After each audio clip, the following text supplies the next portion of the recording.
is going on, everybody? Welcome to podcast episode 49. Going to be joined today with Jesse Taylor of Parade the Trucking Company, not Parade the Underwear Company. Let's get right into it. What's going on, man? Hey, dude, that's such an intense intro music. It got me fired up. Yeah, it gets like the blood flowing, man, as if you're like not already nervous to come on a live show. Like really counterproductive, but I like it. It's good. Happy Friday, man. Let's hop right into it. How did you get into logistics? Yeah, it's kind of a slightly interesting story because I don't know how many people grow up thinking I want to be in the freight industry. I mean, I'm sure some do. I'm I sure on wasn't. the truck driving side, possibly. Like if their dad or like mom was a driver, like, I might be a truck. I don't think anybody woke up and was like, I'm going to be a shipper or like a broker. Yeah, Or maybe at the yeah, side. or a freight broker. I think that there's the multi-generation thing more on the truck driving side for sure. But I didn't really know. I was actually, studied economics and journalism, so it was kind of just a different vibe back in college. But yeah, I was living in Brazil, so I met my wife when I was studying abroad, and then we did the long distance thing, and then visited each other a couple times, and then ended up getting married, having a kid, my daughter who's 7 now, and I was trying to figure out what to do with my life, and I knew I wanted to check out sales because I'm just kind of a people person, not a ton of hard skills. I'm not a coder person, and I knew I wanted to move back to Seattle where I grew up, so. I was just taking some practice interviews and just trying it out, phone interviews with potential companies. I was living in Brazil, and one of the companies was Convoy, and there was this sales manager there that I did this practice interview. It was a real interview with, and he was a very intense. Because you think it was real, or was it real? Practice for me. Practice for Okay. me. For him, it was real. Real for him, practice for you. I got you. Well, it got real quick because he was a really intense guy and a great seller. And so by the end of that call, I said, well, this is great. It's really interesting what you're doing over there. And this is early 2019. And he said, well, best of luck to you. But then I said to my wife, I can't pass up the opportunity to go work with this guy in this industry I don't know anything about, but be a sponge and learn it. So next thing I knew, I was on an airplane to my next round of interviews. I didn't have the job, but I was just like one of those moments where it's like, I'm going to regret forever if I don't check this out. And How did you come across that in the first place? I mean, how did that even happen to start? Just the beauty of LinkedIn. Actually, it was on. Nice, man. Yeah, man, LinkedIn, it connects people, right? So actually, I found out about kind of a story, man. I love it. I love to hear it. Right. Yeah, and through and through, because today it's a big part of my day to day, obviously. But I did the interview, learned a lot about sales, but it was really just. I got the job eventually. They kind of had to give me the job almost because it's like, well, we've got all these other candidates that might be a little bit better, but this guy flew 7,000 miles for the interview on his own dime. So let's give him a shot. Yeah, I was going to ask you that, who paid for it. I guess the fact that you paid for it really cemented your determination for that role. I think so. And it worked out pretty well. Working there What were you doing over there? What was your entry into logistics? What was the first role? Yeah, so I was on the carrier sales team. I started as an SDR, just cold calling shippers all day in 2019, which is a pretty soft market. So working there was awesome, but it was also terrible because I mean, that sums up logistics in most capacity. Yeah. It's awesome, but it's terrible. Yeah, exactly. And it was a really cool company. I was really sad to see them go down actually, but plenty of people weren't sad to see that, whatever it is. But I was. But they had really good training program, and it was awesome because they were doing some really cool stuff. It was terrible because cold calling shippers is a terrible job, that somebody's got to do it and you can get good at it. So doing all the Google Maps. Oh, this company looks like they have a facility. It looks like there's some trucks parked outside. Let me call them, and just doing that all day, Yeah, every day. the old Google vacation, as some people have Yep, said, man. Just exactly. go on a walk through Google and find some Yeah, clients. yeah, exactly. So I when I was there, I How made sure long were to. you there? I was only there for a year. Um, Yeah. when I was there, there was I just made a point to network really well, and there were a bunch of smart people there, and I made sure to follow them around and try to schedule coffee with leaders, senior leaders. Got grabbed coffee with Dan Lewis at one point, and this guy Lindsay Watt, who was one of the heads of product there. And so later there was I left to go to a different software company, not in the logistics industry. But then later, there was this company called Parade that was started by a few other guys. And Lindsay Watt from Convoy said, "Hey, we need a sales engineer to come over to Parade and talk product and get really deep into the details of the product in these sales conversations." And I didn't know what that was. I didn't know what a sales engineer was. My buddy, who's an engineer at Boeing, he's like, "They're really getting fast and loose with this word engineer, aren't they?" I So was about to say, yeah, it's like solutions consultant, whatever. Um, so yeah, that's kind of how I got started over at here at Parade. That was in early 2021, I mean, did you and happen across Oliver by chance over at Convoy when you were there? I don't think he and I overlapped. We might have overlapped a little bit, but I've met Oliver since then at some of these trade Yeah, shows because we're in Oliver the and freight Mac, tech world. like Mac's story was the same. Like, Oliver left and then like started something, and then he hit up Mac because they worked at Convoy. And he's like, "Hey, you want to Yeah, like come be this?" Like that's like very very very similar story, just with like another like couple people at Convoy. It's crazy how like yeah, that just kind of like happens. But yeah, that's for like a sure. testament to how many good people were in Convoy. Like I mean, the amount of things that splintered off from it. Yeah, and I think that Convoy did some really interesting things that had this ripple effect on the industry. Of course, it disrupted and got every broker and every shipper thinking about technology more and kind of this, hey, if I don't get ahead with technology, I'm going to fall behind. That had different levels of being real. I think that every company is at a higher technological level than they were before, for sure. But also, Ah, look, this guy we summoned him. Yeah, I'm he being just generous, was being maybe. summoned. But there's this kind of diaspora, I guess, of folks that were at Convoy and either left before it went down, or when it went down, it just spread these seeds of smart people from a Yeah, part of the country with that's not. industry experience and knowledge, I Yeah, might not have had it because a lot of you guys came from different backgrounds, and like Convoy was the first logistics experience you guys really had, and it's cool to see that you guys all splintered off and stayed in the industry somehow, like in a different capacity. So I think that's a yeah. cool thing too. I think one doesn't simply leave logistics. Yeah, once you're in pretty much. I mean, Yeah, it's kind of hard to get. It's like the mafia, but anyways, yeah. let's get into Parade, which is not Hmm. like the mafia. Take us through That you know Parade. of. What do you guys do? Yeah. Yeah. But take us through Parade. What is it? What do you guys do? What's the problem you solve? And what makes Parade? Yeah, so brokers have all of these carriers in their networks. They onboard new carriers every single day that they use one time and never use again. And carriers also have that issue. They're trying to build the relationships as well.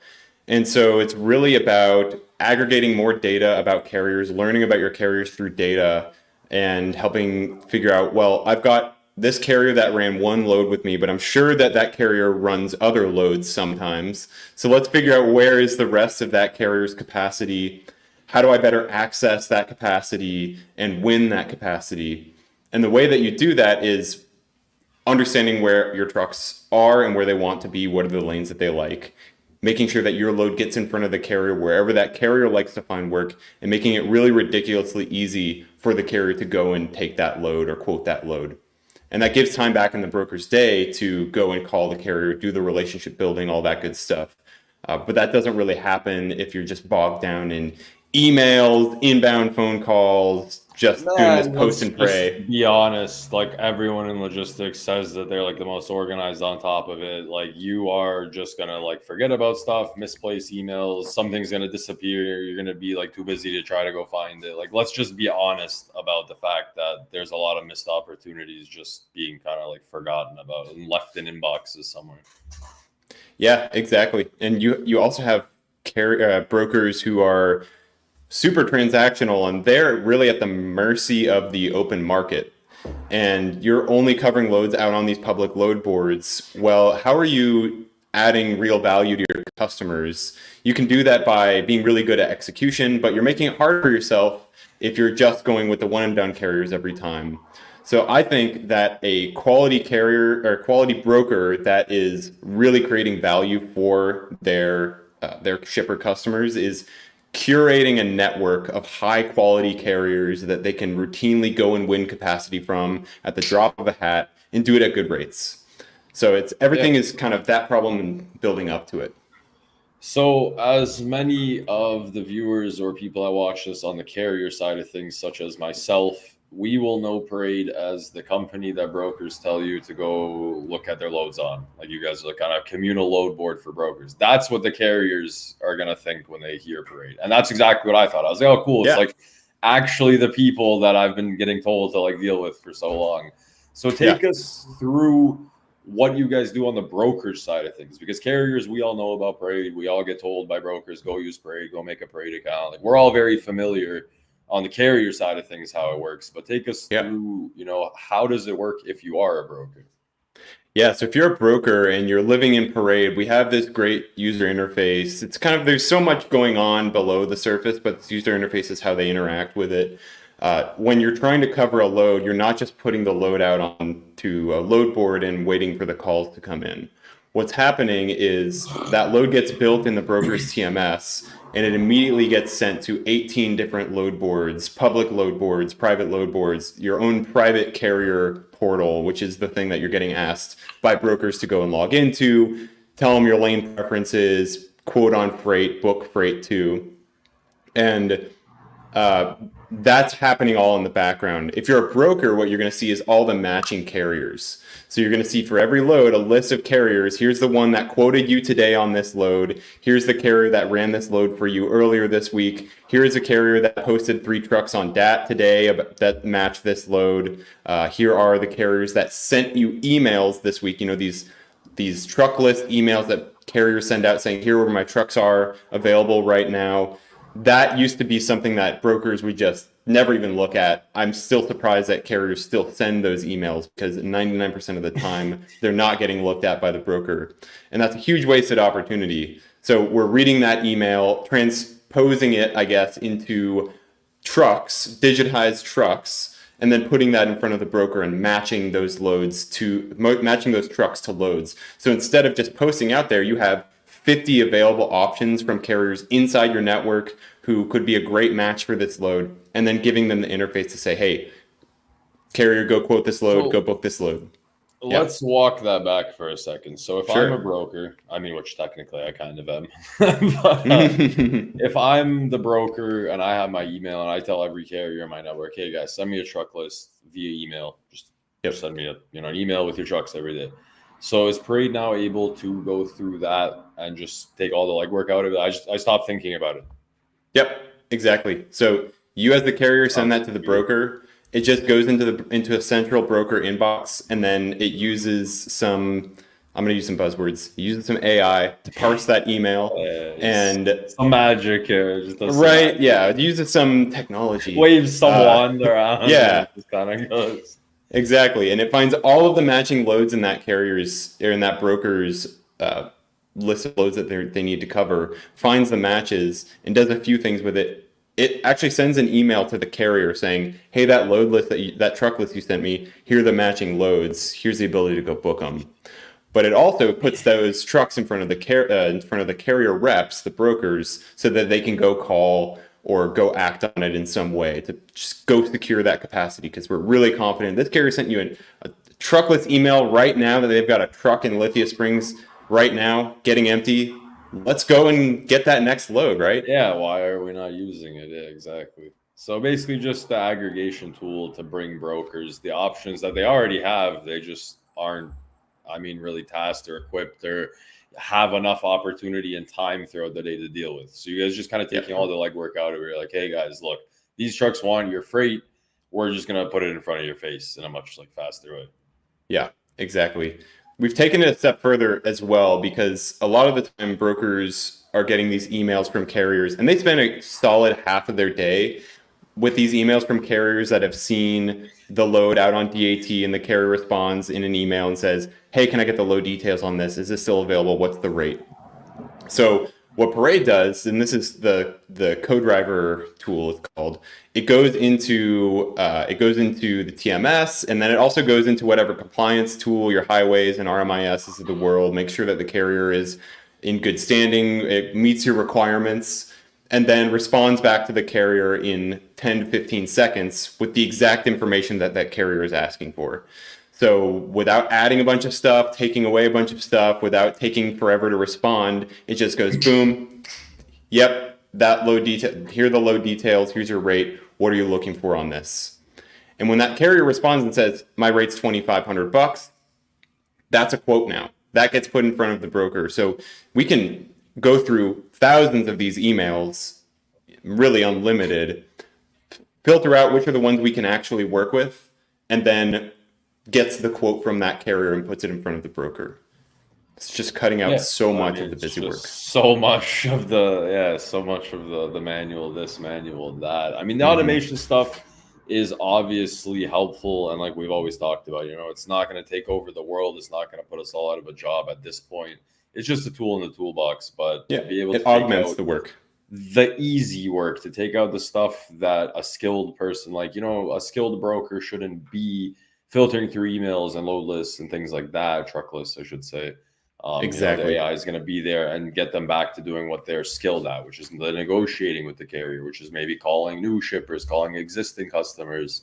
Yeah. And I mean, definitely, I definitely agree with the automation of very, very simple tasks and repetitive tasks. I mean, Yeah. that's stuff that nobody really wants to do to begin with. So, Yeah, and then that frees up time. It's really helping the brokers from there in two different big ways. The first is freeing up that broker's time, like half their time that they're spending doing that, so that they can do exactly what you just said. Well, now I don't have to do this. I can do more strategic work. I can try to design my network. I can go talk to customers if I'm a cradle to grave broker. And that strategic work becomes not any longer about covering loads, but more about network building and calling that carrier and asking their lane preferences and building the personal relationship too. And so that's why the second thing is it's also a platform to do carrier sales, record lane preferences, record notes, record every single truck that carrier can run with you. You want to be putting that into Parade because we learn over time the pattern of where this carrier, even if that carrier told you about a truck today and didn't end up running that load with you, well, if that carrier tells you about a truck every Tuesday, we want to be out in front of that truck next Tuesday when we really do need that truck. So no, of there's a course. learning in the background too. Yeah, I like that idea of, constantly learning and constantly kind of thinking and saying like, hey, there's a pattern, and just identifying patterns, because it doesn't take rocket science to see, hey, this carrier hauls this lane every Tuesday, this lane every Friday. They're constantly always asking for stuff out of this one place. So obviously that would make sense. I'm going to ask you now a pretty hard question, and I kind of feel Sure. bad doing it, but It's all I right. was just sitting through a tech demo with somebody else, and Mm-hmm. it was the same thing. They were like, our tech needs to be integrated into your TMS system for it to work correctly, blah, blah, blah, stuff like that. And my biggest question as a broker, as somebody with, their customers, do you guys need the customer's name and the customer information for Parade to be effective, or is just the lanes okay? No, I mean, it's got to have the information. And so the part with that, and I don't want to assume, so I'm going to clarify. Is this a privacy question, kind of? Yeah, I mean, just there's just like a general thing, right? Because every Yeah. broker is going to be on edge. Every person is going to be on edge with their information being out there. And like I said, it is a tough question. I do feel bad Yeah. asking you on the spot about it. It's just No. something that's a concern, especially with all the fraud that's going on lately. And it's Oh not even yeah. about the fraud. It's just people aren't comfortable. It's a tough sell these days. It's a really tough sell these days. We haven't really found that to be the case, and I think that there are a couple reasons for that. The first I would say is, Well, I mean, we're you guys really have up. an easy situation now because you guys are established, right? You guys are Yeah, established, you've been around. You guys can say, hey, look, like we have X amount of satisfied customers. It was a tougher sell for this guy because he's a startup. And I was telling him in the yeah, landscape that we're in now, I mean, for you guys, you have an easy out. You can just say, hey, we've been here, we've been doing this, we're a reputable company. yeah. So it's a lot easier for you guys. It's also just like in the legal. We get into legal in the later stages of our sales cycle. It's like they want to see all the paperwork and they want to see 100% with it. I think they should look. If they're not asking, I'm slightly concerned, right? Because you want to keep that stuff close to your chest. I think that even a brand new startup company, they can get their privacy compliance ducks in a row. There are other companies that by policy, like that's part of how it's built, is imagine if I learn about Jim's trucking company. He's got 50 trucks and I know every single one of his lane preferences. I know where his trucks are right now. I know what he's quoting. I know what his rates are. You know a lot of stuff if you're using Parade. We could theoretically share that information about Jim's trucking across all of our customers and it would create this really powerful network effect. But we're not doing that by decision. And we're saying we're going to learn about Jim's trucking for you. And even if Jim's trucking is working with some other broker, we're going to learn about him differently for that other broker because they're going to have different data. So it's kind of like looking at a carrier through a straw where you're just seeing that carrier for how they can work kind of with you, right? This guy said, look at them through a straw. I like the analogy. I like the answer. And again, sorry to put you on the spot. It's just funny because I sat through a tech demo very recently. Give me a hard one. And I was just having exactly the same, like, it was like a flashback to this meeting. I was like, Jesus, man, like you guys in your integrations, everybody just wants to integrate into everything. But I think that's how automation occurs. That's how the power, like that's what it is at this point. The integration stuff is this shiny object of this email tool that auto responds to your carriers and just takes half that work and gives you that time back in your day to go to the strategic work. Awesome. But that's one dimension. The part that's a huge pain in the ass is building all of the integrations. Like I said, as soon as a load gets created in Parade, for example, it's getting blasted to 18 different load boards. That means that we, through the years, built relationships and built agreements with 18 different load boards, and that's just the load boards. Every single major broker TMS we're integrated with, and every single one of those integrations took a lot of legwork to get up to the point where we say this is acceptable, this is going to give value. So any startup, like that's I think the bulk of the work. I've sat through the tech demos and the hang up is always on integrations because like you just said, it's not a simple process. It's not an easy feat by any means. And every integration you add did take a lot of effort to get there. So congratulations to you guys to just be integrated with everybody pretty much at this point. Like everybody, we're going to get to everybody. We're at 80, 85, 90%. Everybody's I'm partner marketing manager, right? There we go. That's why we have you here. So take us through Parade on the carrier side. I know we had touched on this a little bit in the pre-show. What is the carrier's kind of, I wouldn't say benefit, but like what is Parade for the carrier? So I would ask you this question. With the rise of digital brokerage and digital booking and digital quoting and all of this stuff, I'm curious from your side, how does that experience compare and contrast to everything manual, everything over the phone, and just simple email transactional work? I'm actually exactly the right person to ask that question because I absolutely loved using like CH Robinson's Navisphere. I absolutely loved having G chats with my brokers, but just like Navisphere, for just a prime example, you can just book freight clicking a call. I'm a huge fan, especially Navisphere. The freight that was on there was very solid. And you just had to be really fast. And I really enjoyed being able to click a couple things, and now I have a rate con. And I mean, there's always going to be a place in manual booking. It's always going to be advantageous to the carrier to manually book, and probably for the broker, to be honest, too. But there's a huge place in online booking, especially when it comes down to just the speed of it. And when you really need specific loads, like somebody needs to go home, or I love online booking. I loved using CH. I loved using Echo, Arrive. I loved all the online broker boards. But the problem that I ran into is certain ones were just very poorly designed. I don't want to name names, but certain companies, I would just avoid booking their freight because the website sucked. Like, just plain and simple.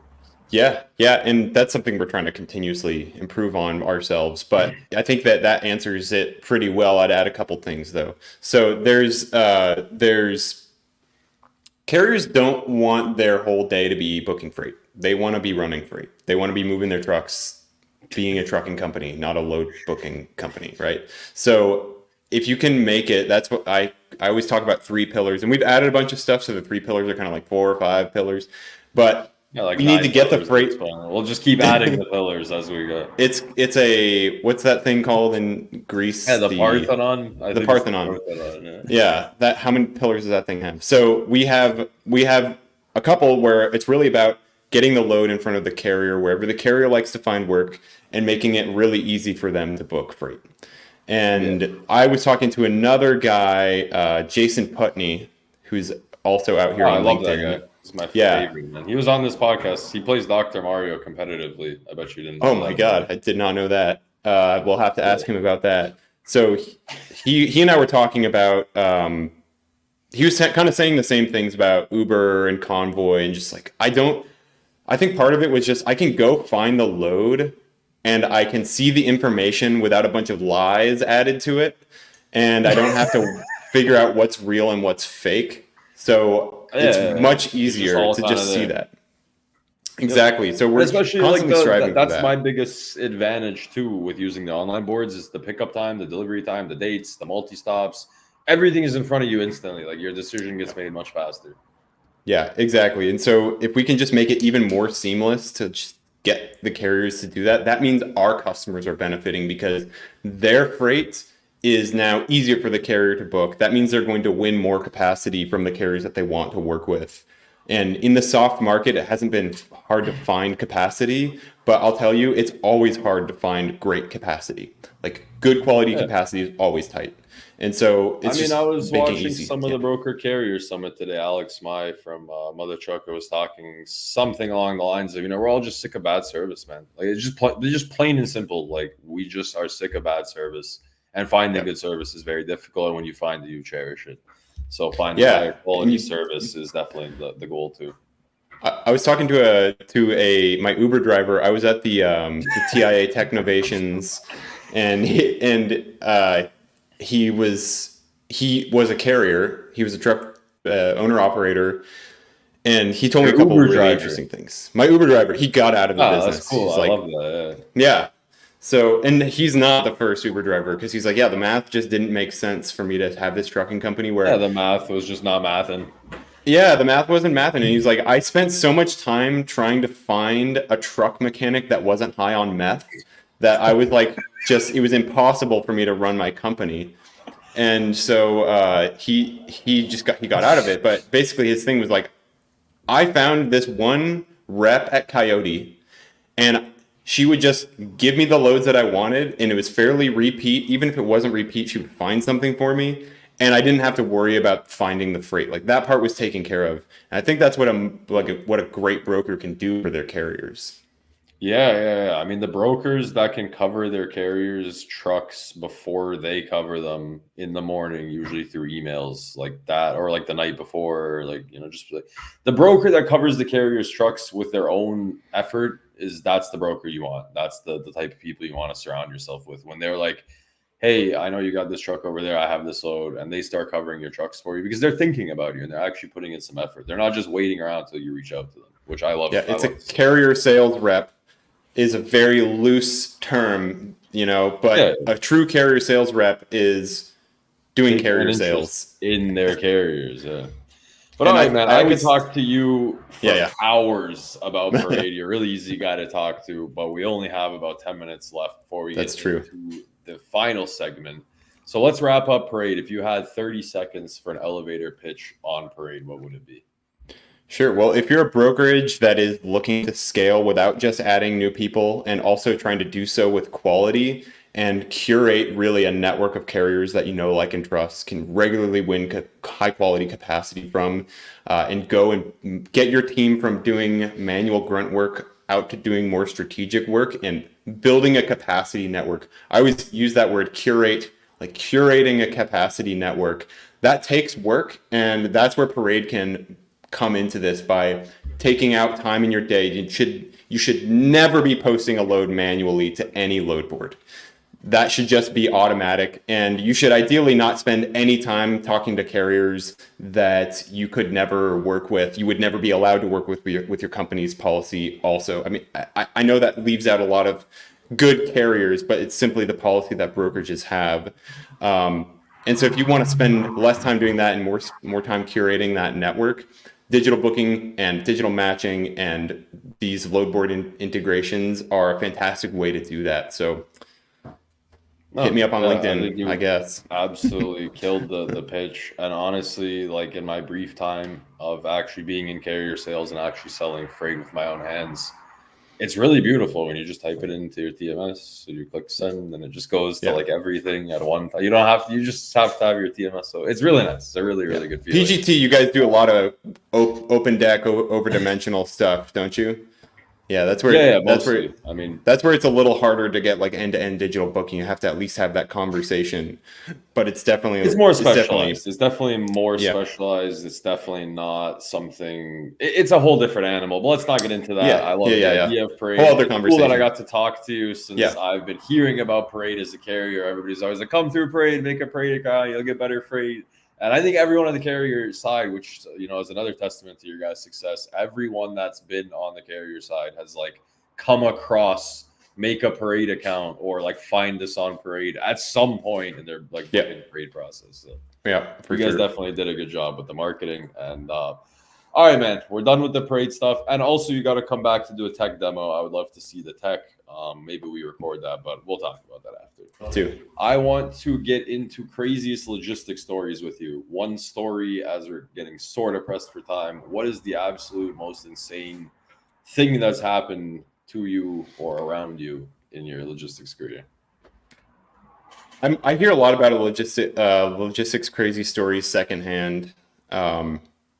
But okay, well, I mean, you could always, you could just tell me the craziest one you've ever heard in your life. That's fair too. I don't know how this is late in the day. I don't know how like safe for work like this pod is, but you could just do whatever you want because I mark everything explicit anyway. Oh man, I'm glitching out, so it's good time. My camera's like glitching out. It's like, Jesse, don't tell the story.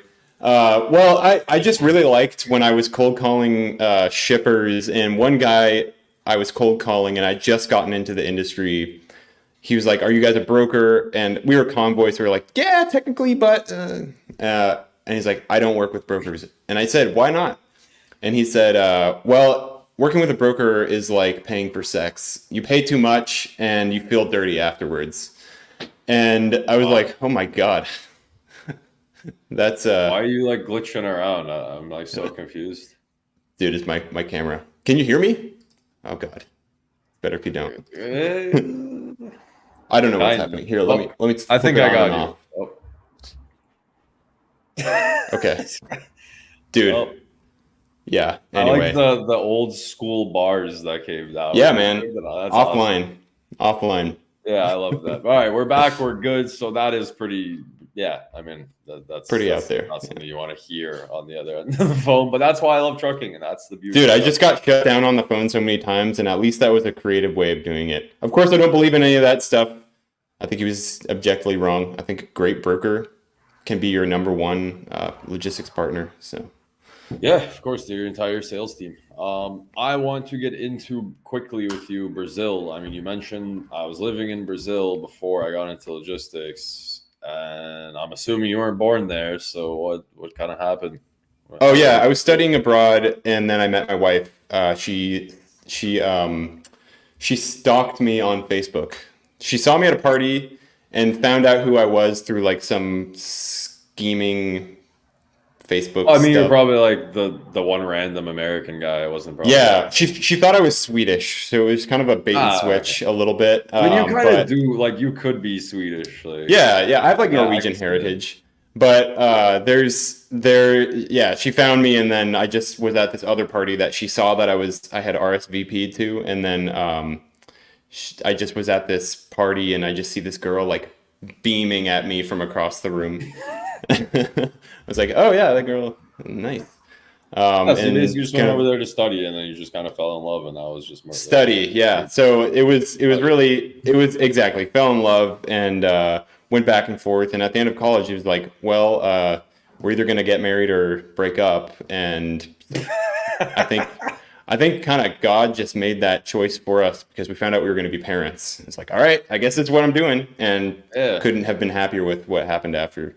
So, All right, it's actually not that crazy of a story, and I'm no, very happy that you found somebody, and now you know you have a beautiful family with them. So yeah, congratulations on that. thank you, And appreciate that. how was your time in Brazil in summary? Awesome, the best. I It mean, the was country, hot. like not finding your wife. Obviously, that was the best, but I mean, like the Yeah, physical location. I mean it's hot there, so you just got to go to the beach a lot, which I did.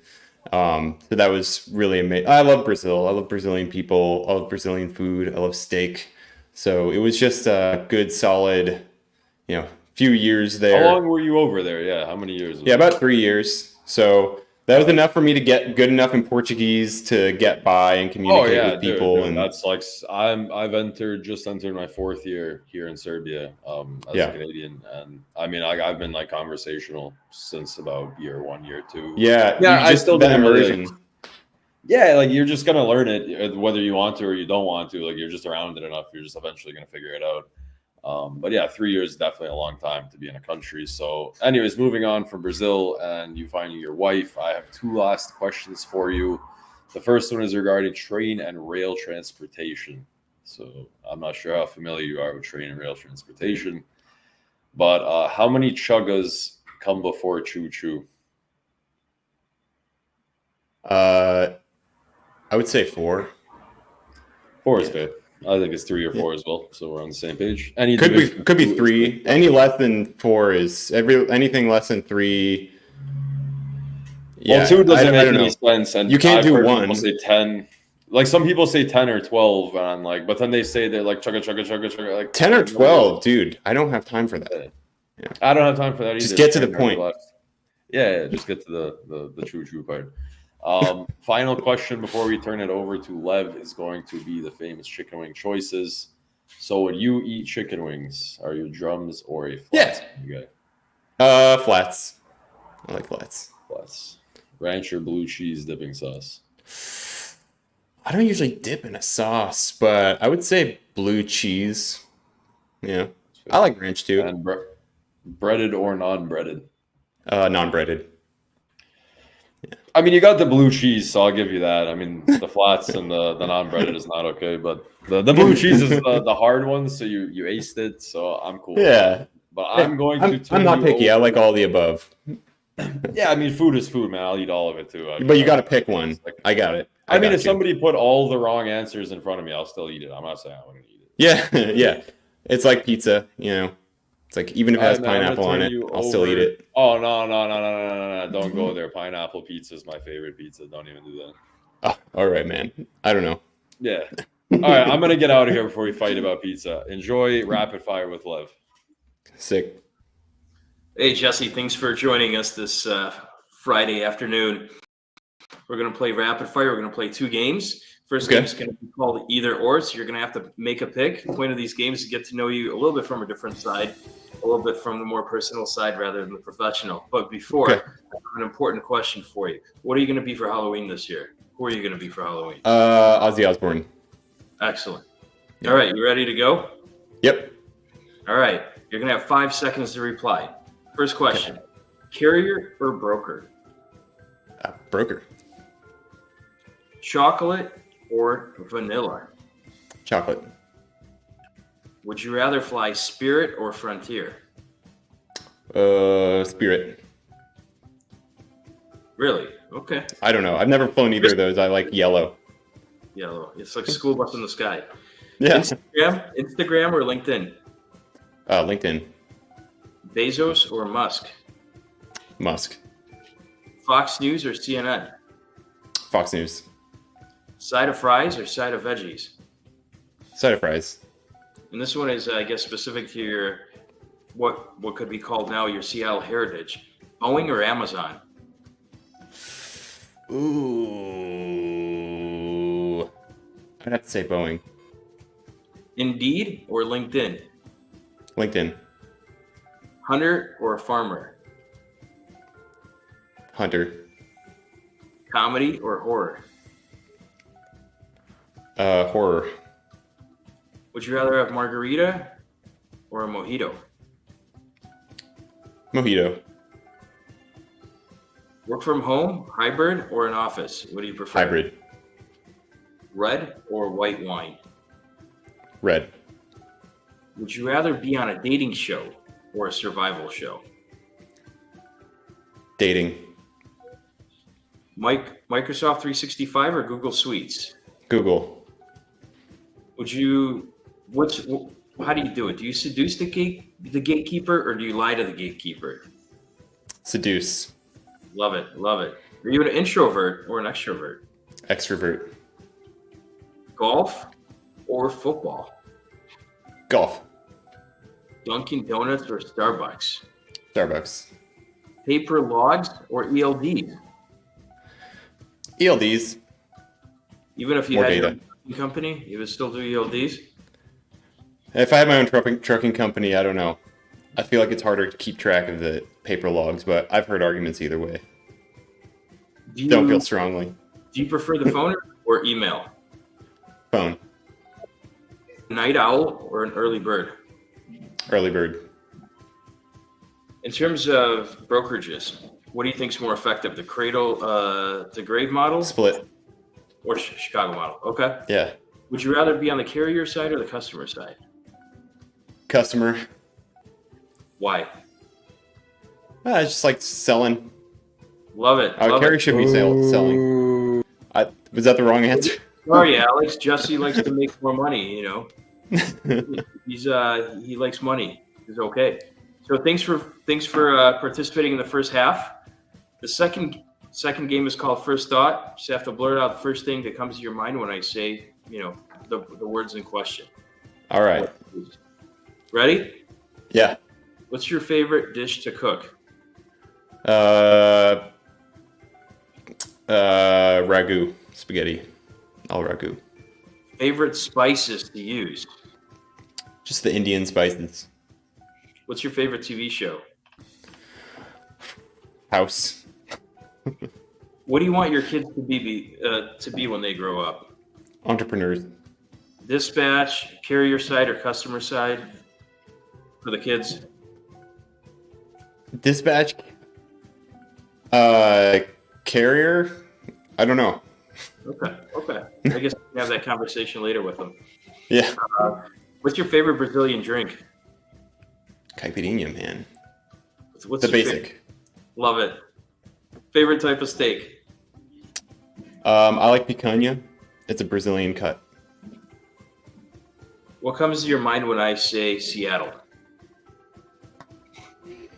Homeless crazies. Why are you still there?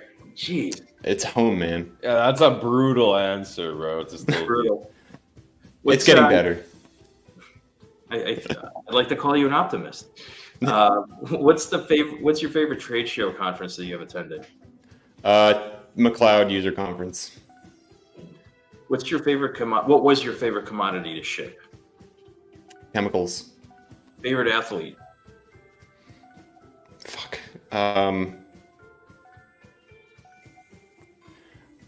I'm gonna piss some people off, but Russell Wilson. Okay. So Thanksgiving's coming by here shortly, in a month or so. What's your favorite Thanksgiving dish? I brine a turkey, and it's amazing. Interesting. Yummy. Yeah. What's your favorite sport and your favorite team?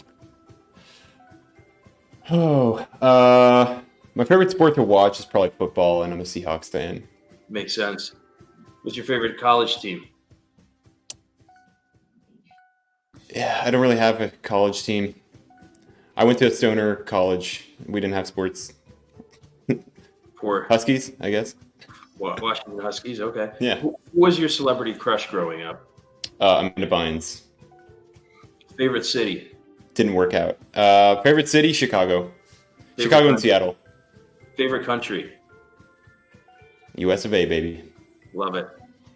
What's your favorite ethnic food? I love Indian food.